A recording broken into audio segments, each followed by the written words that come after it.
What up, guys? This is Organically Natural, and I'm here with another video. I come out here, this is my release from the day, y'all. But I'm coming out here to make a quick video because I wanted to ask y'all, have y'all ever had somebody, excuse my nose, y'all, I'm still getting over this cold, that wants you to get out of pocket or want you to respond or react how they, based off of their energy? And if you have, write in the comments below how you responded to it. Excuse me, y'all. So anyway, I'm happy for myself. If you guys watch the video, I have to post all of these videos in order. I did a video, I think it was last week, on setting intentions for your day and your week. And sometimes you got to set intentions for the hour, because people gonna always constantly try you. They're gonna always think that you're going to respond and behave how they want you to respond and behave. And the reason that I'm coming out here and making this video is because I set my intentions for the week, and this week was just to take things as it is and take in the emotions of what I feel about the situation, allow myself to take in that information, and then figure out how I'm going to, whether or not I'm going to entertain the information or whether or not, meaning when I say entertain, I mean that I'm going to process the information and make changes so that I can respond to it differently, or am I going to process the information and decide that there's really nothing for me to say or do with it. That's it.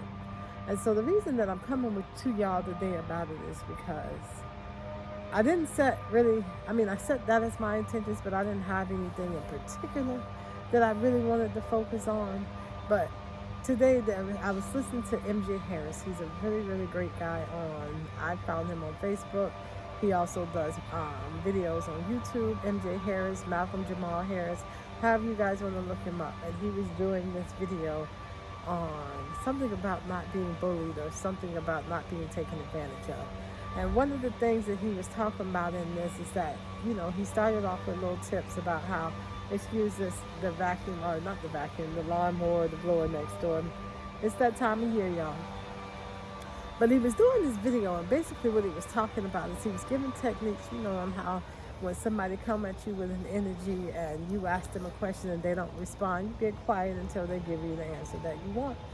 But he was also talking about, after he was giving those tips, he says, he can give you all those tips and things, but it's up to us to work on healing ourselves so that we can stop inviting those type of people with those low vibrations into our lives. I'm not dating anybody, so I didn't necessarily have to take it in a dating sense, but I do take it in a sense of people that I have to deal with on a day-to-day basis. And it actually came in handy because I've had two people come to me today, and both with this very emotional, their energy was high. And I knew that they were coming at me because they wanted me to react or respond or do what it was that they wanted me to do right there and that. And I didn't. I heard them out. On both occasions, I said, "Uh-oh, what's the matter? Oh, you tell me. I'm not the one coming to you with the problem," is what I'm thinking. But I'm not saying it out loud because I knew that that would just feed into the energy that they were bringing to me. So I waited on them to explain to me what was going on. Now, I had anticipated both of these conversations because I knew that they were coming. And so I was able to respond accordingly. And I said, I hear you and I understand what you're saying, but here is a list of things that's been going on. And this is why this is behaving this way. And I'm going to get in the details. And so I don't, that was it. And it was still blah, blah, blah, blah, blah. And I'm like, oh, okay. So here's an example. So my daughter has a hard time with nonsensical words, in terms of words that don't make sense or words that she doesn't know. It's kind of like us trying to sound out a large word that we didn't know when we were in school. And it's a part of her IEP. It's been an issue that we've had since the first grade, kindergarten, and it's been issues that I've been addressing with the school. We created an IEP on it. She's getting better with it. Part of her IEP, gifted and talented program this year, is they have to learn words like, let's see, philanthropy, and what's the other philan? or anthropologist, those type of words. So anthro is the base word in philanthropy, and what was the other one? Anthropologist. And so I have to break those words down into smaller words like philanthropy. I break it down to phil and trophy. And so that she can understand it, trophy. And so that she can understand it that way. And I just make it into a game. I create songs, I high five her, whatever the case may be. And once she's able to break it down, so when the teacher says the word, she's able, or even when I say the word, she's like, oh yeah, this is, instead of it being this way, this is how I need to look at it. So like anthropologists, we do anthropolo and gist, so that she's able to get it that way. And we break it down in smaller words so that those three smaller words become one big word. And she's been saying to me that she's had a hard time with both the teachers in the school and her after school care, with how they speak to her, and that it just makes it seem like she doesn't want to do the words anymore. And I said, okay, well, bet, we can work on those at home. You don't have to worry about working on them in after school care. So on and so forth. And with the said teachers at the school, I'll send out a email to everybody and let them know. However, in the midst of life and everything else and dealing with the school last week, I forgot to send out the memo to the after school care. No, I ain't saying nothing bad about them because they are great people. They do an amazing job in what they do. But this is just me explaining a story. And so she decides that, today was the day that she didn't want to work on the words. And she says, well, I don't understand the words, so my mom and I decided that we will work on the harder words at home. So she says, can I work on the smaller words? And I guess the teacher who was in the classroom at the time had told her yes. So when the other teacher came in, because it wasn't communicated, I guess there became an issue with the fact that either she didn't want to do what was instructed of her to do, or she was following another student inside of the classroom. And so they just felt like she was being disrespectful. And so when one of the ladies who run the after school program, she walked Brielle out to the car. I had already known. I said, oh Lord, here we go. So anyway, she comes outside and I said, oh Lord, what happened? She says, will you tell me what happened, Mom? And I'm like, I don't know. That's why I'm asking you, because I'm not going to assume anything, because I wasn't there. I don't know what you're bringing anything to me. I treat everything like it's an interrogation room. I watch too many of those shows on YouTube to know better than to jump to conclusions and find myself guilty or my daughter guilty of anything that we have or haven't done.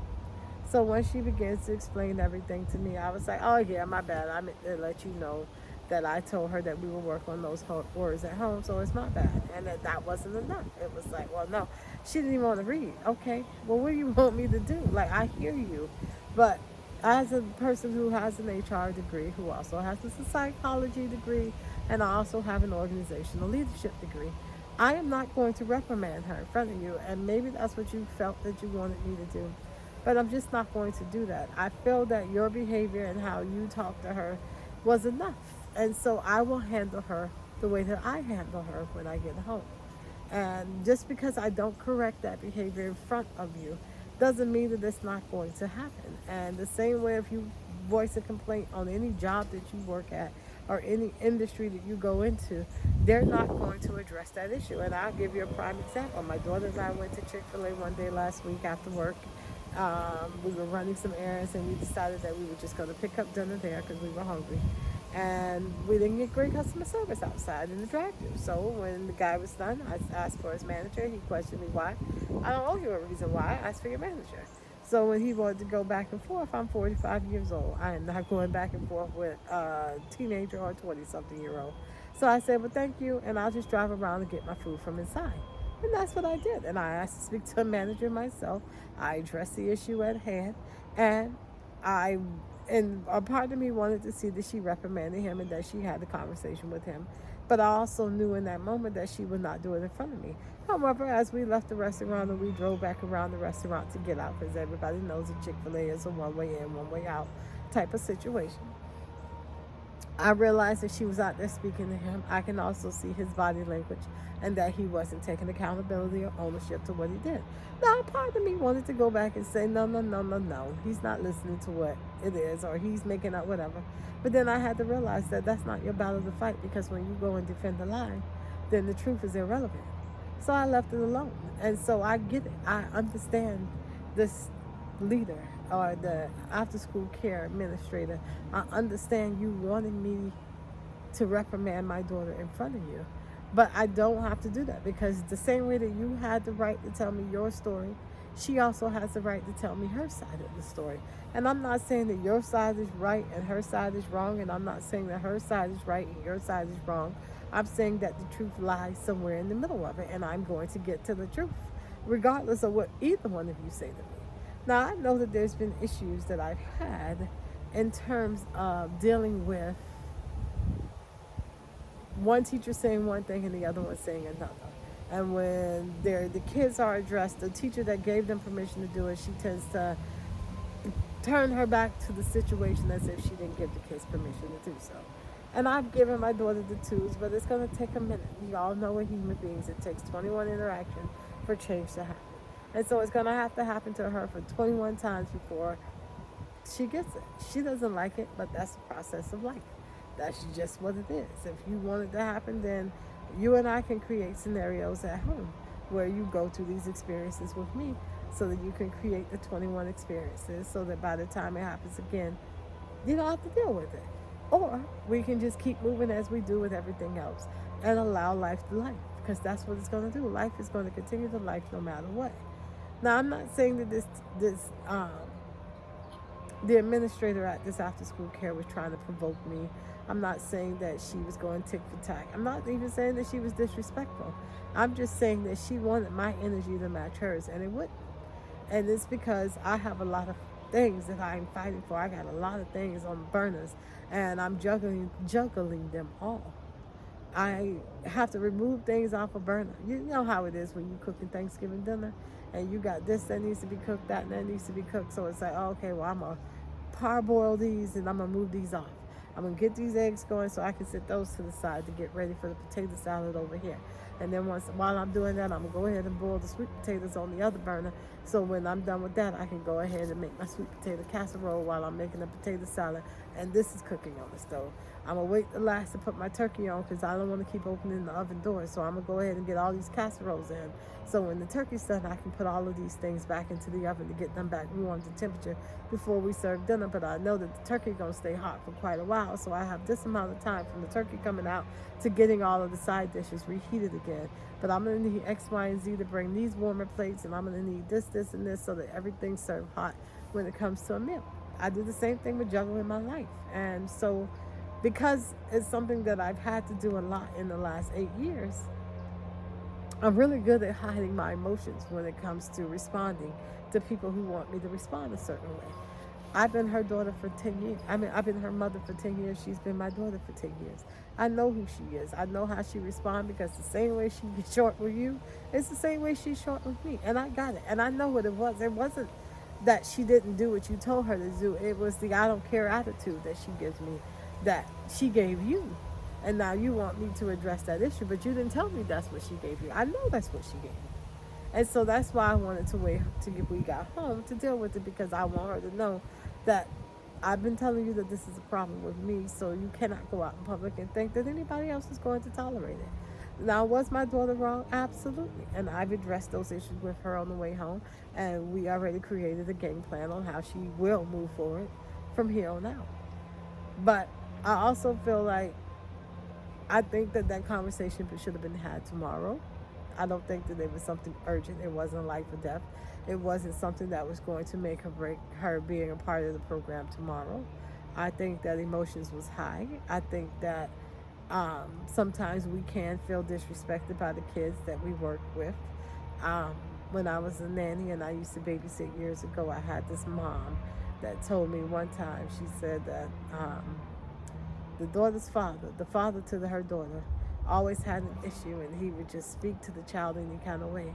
And the mom said she looked at the father and she said to him, if you at 35-year-old is allowing a 1 or a 2-year-old to control your emotions, then you're saying that she has more experience on this earth than you do. And when she said that to me, it changed how I move forward with kids from that day forward. When she said it out loud, I was like, ooh, that was a mouthful. Because in my 45 years of experience, if I allow it, don't get me wrong, that 10-year-old, she get underneath my skin. But if I allow every little thing that she does to hit a nerve, we wouldn't get anywhere. And so at the end of the day, again, like I said, my daughter was not innocent in that. Yes, I know that she can be very short. That's a defense mechanism that she developed because she only has one parent. And when the other parent does show up, he shows up temporarily. It's once a year for her birthday, and it's anywhere between 24 hours to 36 hours. Never a full 48 hours, except for 2 years ago when his plane was canceled and he was forced to be here for another 12 hours until they rebooked him on another flight. Um, and trust you me, he got on every website and every airline that he could to try to get out of here sooner than that. So I get it. I get it. When you live 10 years of your life feeling like you're an option rather than somebody chose you, rather than somebody planned for you to be here, that's a problem. And so her way of coping with that is to be very short, be very nonchalant. She hid her emotions. And so because I know where it comes from, I know how to handle it. But I'm not going to give you those tools on how to handle it because you don't understand the right amount of handling that it requires. It's kind of like me giving you a recipe on how to make, let's go back to the Thanksgiving dinner. Not everybody can make macaroni and cheese, and I am one of them. My older sister and my twin sister have given me them dang on directions 20 million 11 times. And every time it never, I think I made the macaroni and cheese come out right once. Because you could tell me, oh, well, you're going to take your noodles and you're going to boil them, but don't put no oil in it because then that means that all your cheese and stuff not going to stick when you get ready to cook it. But you're going to cut up the butter, you're going to put it in there, you're going to add your salt and your pepper, you're going to mix your eggs with this, and you're going to pour this in there and do this. You can tell me that till you're blue in the face. I can sit there and watch you till I'm blue in the face, but that does not mean that when my macaroni come out that oven, it's going to look or taste like yours. And so what I mean when I say that I'm not going to give somebody how to handle my daughter is because I can give you the recipe on what's going to work, but that doesn't mean that you're going to do it in the right order. That doesn't mean that you're going to take the same care that I'm going to take. I'm making sure that I'm disciplining without harming her. And so at the end of the day, I heard you. I did. But I'm not going to react and respond how you want me to respond. And so I say to everybody who out there who decides that you're going to work with children, that you're going to be a part of. I'll give you another example. So there was an issue a few weeks ago at a school. My daughter was turning in a last minute test that she had to turn into on the teacher's desk. She said, oh, just place it on my desk when you're done towards the end of the day. As she's placing the test on the desk, she accidentally knocked down this little $5-10 clock that was on the desk. Well, it just turned into this huge thing. Oh, what are you even doing at my desk? Blah, blah, blah, blah, blah, blah, blah. And so my daughter's embarrassed at this point because, you cannot do that to these kids in front of their peers because they're not going to take it as we would take it as grown adults. And even still, you just don't do that to kids in front of their peers because no one likes to be embarrassed. So as we move forward throughout the time frame, she decided that she said, well, just go to your desk. And so my daughter heads to her desk, and then as soon as she does, oh, so you're not even going to pick it up. And then she calls her all out of her name and tell her what type of character she is and so on and so forth. So when my daughter comes home and she proceeds to tell me this information, I said, okay, thank you for the information. I'll handle it. And that's it. I try to when I'm dealing with her and she's telling me stories, I try to deal with them without emotions because the one thing that I want her to know is that she can always come to me. And I'm going to take a neutral stance to it until I get to the bottom because I have to be a problem solver. Sometimes as a mother, I don't get to do the feminine side of me. Sometimes as a mother, I have to choose the masculine side of me and just deal with the problems that are at hand and remove my feelings and the nurturing part away from me so that I can make sure that she has a balance between two. Now, I'm not saying in any way, shape, or form that I can replace the masculine energy that she needs. I cannot. And I have accountability partners and family that does fill in as much as they can on that aspect of it. So anyways, back to the story. So she says all of these things. So I decided, at that moment, I'm on my phone. I'm emailing this teacher and I'm giving her everything. And then God whispered in my ear. He said, do not send this email. And I said, okay. this was on the Friday, so I set the email aside. I said I would come back to it that Sunday when I had time to process all the information, because while I was cool and calm in front of my daughter, in my head I wasn't, and that email was nothing nice. So I went back through my drafts and I deleted the draft. And then I decided, how do I want to handle this? Because here's the thing: the school has taught me with their patterns that there's only one or two things that's going to happen. That if I send a letter to the teacher, it's going to be a back and forth on who's right and who's wrong, and it'll be January, February before the issue's resolved. Or I can reach out to the principal or the assistant principal, express my concerns, express where things I felt that things went wrong and how we should move forward with it. And so I took the latter of the two. I reached out to the assistant principal. I left her a detailed voicemail of what I believed had happened, and then I allowed her. By the time she reached back out to me, she wanted to clarify a few things, and she says, "All right, I'm going to look into some things, and I'll call you back." By the end of the day, she called me back, said she spoke with the teacher. The teacher gave her a totally different story. "Oh, it's okay, Brielle. It's okay. Mistakes happen, blah, blah, blah, blah, blah." So I told the principal, "I'll do you one up. I will not let Brielle know that you and I had this conversation. I'm not going to even let her know that you intend on calling her into your office tomorrow. You have a conversation with her private and let her tell her story to you the way she told her story to me, and tell me if whose story matches. I haven't had a conversation with her about this issue since." And I said, and the other thing that I really want to do is I know that you guys can't, because of law, you cannot reach out to the school psychologist and get the information from her, but as a parent, I can.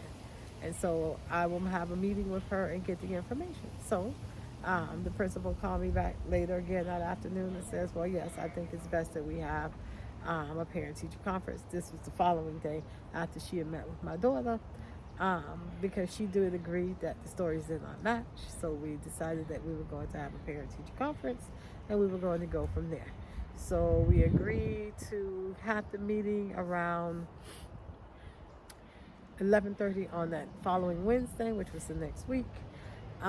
And so at that point, I went through the timeline of everything that had happened and how everything had transpired and so on and so forth. Let's see. So, but I also had other concerns about some of the things with her academics that we addressed and made sure that we were on the same page as that. So once we handled all of the academics part, I said before we leave, I do want to get on the point of what was said. So the teacher comes back in there with the same story. "Oh, well, I just told her blah, blah, blah, blah, blah, blah, blah." So I said, "I hear what you're saying, but that's not what Brielle said that happened." Then I told the principal or the assistant principal, "I don't know what she told you, and nor am I asking you to confirm it, because it's not about belittling the teacher. It's about getting to accountability." And I said, now, when I spoke with her psychologist, which was my appointment with the assistant principal and the teacher was at 11:30. I met with the psychologist from 10:45 to 11:25. So I literally hadn't even been off of the phone with her for 5 minutes before I met with the principal and the teacher. And I said, now, when I spoke to her psychologist, she repeated back to me verbatim what Brielle had said to me 2 weeks prior. And I said, I have not spoken to the psychologist. I didn't even ask her about it. I mentioned to her that I was coming in to have this meeting, and I wanted to get an understanding of what Brielle said to her, so that I could make sure that she wasn't telling me one thing and telling the teacher another thing. And she agreed. She says I can go through the synopsis of it, but out of blah blah blah laws, they have to respect privacy, which I understand, but this was something that needed to be addressed, so we did have the conversation about it. So when I explained to the teacher, I said, first off, let's start with this. Kids don't always remember what you say, but they do remember how you made them feel, and that's people in general. And I said that whatever you said must have been damaging enough that she held on to it, not only for the remaining of the school day. I didn't get her early from after school that day. Normally, if she gets there about between 1:45 and 2 o'clock is when she gets to after school care, and I get off at work at 3:30, and I'm usually there 5 minutes before 4.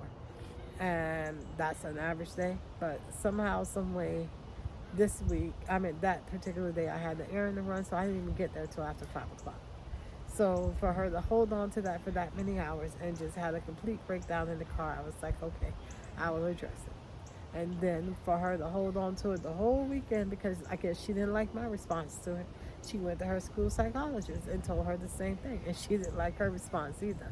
But that is what it is. Sometimes we're not going to like the responses that we get, it doesn't mean that they're not true. So at the end of the day, I said to her, you don't have to agree with what they said, and you don't have to agree with what I said. The important part is releasing the energy that was given to you and figuring out how to move forward from here. So as I'm talking to the teacher, I start explaining stuff to her, explaining, and then that's only then when she actually owned up to her. Well, I could have said it that way. Oh, I could have said that too, like, in this little nice little teacher voice that's not going to work with me. And so I explained to her that, in the morning time when I get my daughter ready for school, I make sure that she eats the proper food. I make sure that her breakfast is very detailed. I make sure that she's getting a lot of plant-based in the morning because she's not able to have that in school. I know that their lunches are very rushed, so she does get a lot of Lunchables and chips and crackers. But I do offset that with a fresh fruit and yogurt every day. Um, I do know that when she comes home, she's going to be ravenous, so I make sure that I have food in my bags. I make sure that whatever I'm feeding her, it's not just feeding her body so that she gets, or so that the hunger goes away. It's also feeding her body so that she can be there mentally for the school. I'm making sure that emotionally, mentally, what I'm providing for her and feeding her in her body not only gives her the longevity that she needs to obtain the information in your classroom, but also have the wherewithal within herself to know how to hold herself accountable and stand up in your classroom and be a student, a model student in your classroom. And so when I take the actions and I take the forethought of sending my daughter to your classroom like that, I expect that when she comes out of your classroom that she is not damaged in any capacity. And so the issue that I have is that over a $5 or a $10 clock that can be replaced, you've now caused her 5 to 10 years of emotional damage in which I now have to fix and get it taken care of because an adult was unable to control their feelings. And I said, and the reason that I know that this was an issue is because two things were said. My daughter said that when you picked her up from the cafeteria that day, you were already in whatever mood that you were in when you addressed her at the end of the day. So I realized that she was just an scapegoat for all of the energy that you had pent up. And I get it. I go to work sometimes and I'm a bubbling fool, and all it takes is one person to say, "Hey, are you okay?" and I completely melt down. But now kids are not going to ask you that. So your way of breaking down is when they do something wrong and your actions does not model, or your reactions is nowhere modeling what the actions was of the process. So at the end of the day, I explained to her that I get it because I'm a mom. And there are times that I respond to my daughter, I react to her in a way that was totally unrelated to the situation because I carried other things on to that situation. And so as a mom, I have to own up and take accountability and say, my bad, I'm sorry. Or mama responded in a different way than I should have, and here's why. And I correct my behavior because I want her to, number one, know that adults make mistakes too.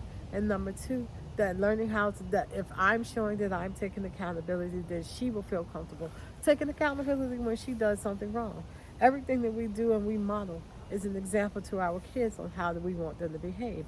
And speaking of modeling and being examples, my daughter even went to her 2 weeks before this even happened because the teacher was actually, this is the first teacher that she had that modeled something different. When teachers get upset with one individual, they take it out on the whole class, or they start saying mean things to the students. Well, this particular case, instead of the teacher saying, "Susie, you're not paying attention," she'd be like, "Susie, can you give me the answer to question number 2?"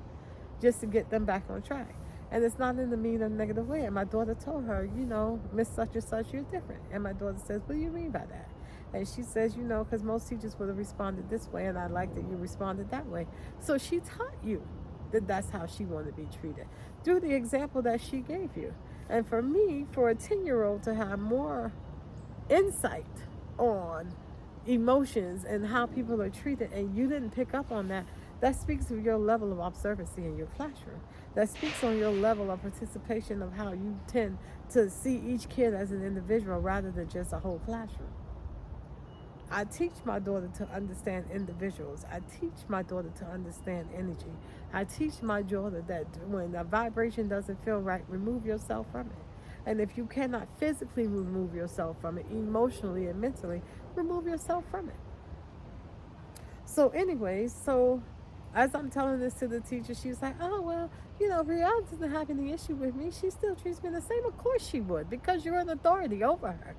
That's like me being bullied by HR in my job. You think I'm going to go after them knowing that they have the tools to fire me? No. You think my child's going to come after you and say what you how you made her feel when she knows it didn't? Once somebody tells you what they can use against you or what you can use against them so you can continue to use it again? So my response was yeah, who's going to tell their bully that they're bullying them? And especially when you're in a role that you're in. That's like the Me Too moment. These men taking advantage of women because they knew that they needed these jobs. So in order for you to get this job, you got to give me your body. And I'm not saying that that's what you did to my daughter in physical terms, but what I'm saying is that you're telling her that in order for you to be a stand-up citizen in my classroom or a stand-up student in my classroom, you got to be humiliated. I'm going to embarrass you in front of your peers, and that is totally unacceptable to me. I don't care who you are. Because the same respect and the same kindness and the same grace and the same favor that you want from everybody else, you need to give that to everybody in turn, including kids. I answer my kids, yes, ma'am, yes, sir. I do it to my peers as well because that's how I was raised. I give you the respect that I want to be given back because when you disrespected me and I give you back your disrespect, you know it's well earned. So I say all of that to say when it comes to people and their energy, as I'm telling her this, she's still not understanding it. And she's trying to get me to respond. And I said to her, oh, okay, I see where we're trying to go with this conversation now. All the day. A dame from 2 years ago probably would have responded how you wanted me to. Flipping over tables and acting a pure donkey and a monkey in here. But guess what? I've been working on myself the same way I'm asking you to do so. I saw my flaws and I saw that me behaving this way, the whole message of what I was coming in here for was null and void. So why would I continue to do that when it didn't get me anywhere? The definition of insanity is repeating the same thing over and over again and expecting a different result. All right, y'all, I'm going to try to sum this up because it's 30 minutes in and I don't want to stay on here too long. So as we finished up the meeting, she finally realized that, oh yeah, the situation was over with me when it happened. Yeah, for you. Because you weren't the one insulted. You wasn't the one embarrassed. You wasn't the one that was bullied. So yeah, it's easy for the person who committed the crime for it to be open because you don't have to deal with the aftermath of that. That's like somebody coming in and robbing your home. They got what they got, so it's over for them. They're able to take whatever they took from you and move on. But the violation of that still happens to the person that it happened to. The violation of knowing that somebody went into your private area and now you don't have a sense of security can never be erased. The violation of knowing that somebody went into something that didn't belong to them is a sense of loss of security. So, of course, when you're the perpetrator, yes, it ended that day. But for the person that was violated, it didn't end that day. And she got it at the end that, oh, so basically the energy that I needed to have, the emotions that I needed to have, she's been carrying that on and holding that on. Yes, because she's an empath. She's very empathetic to a lot of things. She picks up energy. She's the same way I am. And so because I know what that is, because I've done the work on myself, because I've gotten the degrees, because I go to therapy, because I surround myself around people who believe in vibrations and high energy, I was able to see that in my daughter at a very young age. And so I'm very protective of that part of her because I know that if it's not nurtured the right way now, it's not going to be nurtured the right way when she's an adult. And she's going to be like me at 45 years old, afraid of confrontation or crying when she has to deal with hard things in front of administration. So if I don't teach her to do that now, she's going to continually have this downfall that I don't want her to have. So yes, I am protective over that for her. And in all of that, she still didn't want to take accountability. And in all of that, she thought that I was going to raise. I'm actually more hyped on this video than I was in that office because I'm very monotone. When I see that somebody's trying to get me to be something different, my whole poise come up and I'll sit there with my hands folded in my lap and I will allow you to say what you have to say and I hear you. See, I'm not one of those people that listen to let you talk so I can get my point across. No. I'm one of those people that genuinely listen to what you're saying so that I can repeat what you said to me, process what you said to me, and try to make sense of what you said to me in the scenario that it was said in. So all in all, what I'm saying to you guys is I know that we've all been in a place where people want you to respond and react how they want you to respond, or they want you to jump on their energy because they feel that that's the best way, because they win that way. When you follow somebody else's lead, when you allow, look, let's go to basketball. When we watching, I know for me it's college ball. I love women's college ball. But when we're watching these NBA games, the teams that tend to win most of these games are the ones who set the tempo from the beginning of the game, and they stay on that tempo. I know for me it was UConn. When them girls came out on UConn and they were winning these playoffs every year, back to back to back, it's because when they came on that floor, rah, they ruled that floor. They set that tempo from the start to the end. And if you couldn't keep up, if you didn't have that stamina, if your coach didn't train you how they coach train you, guess what? You got lost in the wind. And so some of these teams would come into UConn and they couldn't keep up. That's why I love when they played the Lady Vols, because Pat Summitt wasn't playing with them. And that's how I am. Sometimes people think they UConn and they can just set this tempo and you're supposed to be all over. But nah, Pat Summitt taught them to see that tempo from the beginning and to see it. But you don't have to play it. You're going to set your tempo when the ball's in your court. Let them set the tempo that they have when they have it. But you set your tempo when you have it. And that's what you got to do. That's called defense. Sometimes we allow other people to tell us what we're going to do, how we're going to do it, and we fall into the traps of falling into their energy. I told them, no, you didn't. Because all they did when they walked away from you is I made them do what I wanted them to do. You know how I know that? When I was married in my marriage, I remember my husband used to say a lot of mean things. And I just would look at him, smile, and keep it moving. And you know, so many times of that, you just get tired and you get tired and you get tired. And you're like, there's only so much of this I'm going to take. And I remember one day, I don't remember what he said to me because I tend to block out things that are no longer serving me for positivity or moving me forward in the direction that I need to go into. And I don't remember what he said, but I know he said something that was very hurtful. And I remember just turning around and I went off. And I remember seeing the smirk on his face as if he got me. That he knew that in that moment that he lowered me down to his standard and I was no better than him in that moment. And I remember standing there in my head and I was so disappointed in myself because I realized that he won. And it wasn't that I was competing with him. I just realized that I gave him exactly what he wanted me to give him. And I said to myself that I'll never give anybody the opportunity to do that to me again. And so I've learned how to watch the ball go from each side of the court. But I know when I have the ball in my hand, I get to control the tempo and the beat and the speed of that because God gave me my own body to learn how to react or respond. All right, y'all, that's all I got to say. Write down in the comments similar stories, and I'll check you guys in the next videos. Peace, love, and blessings. Bye.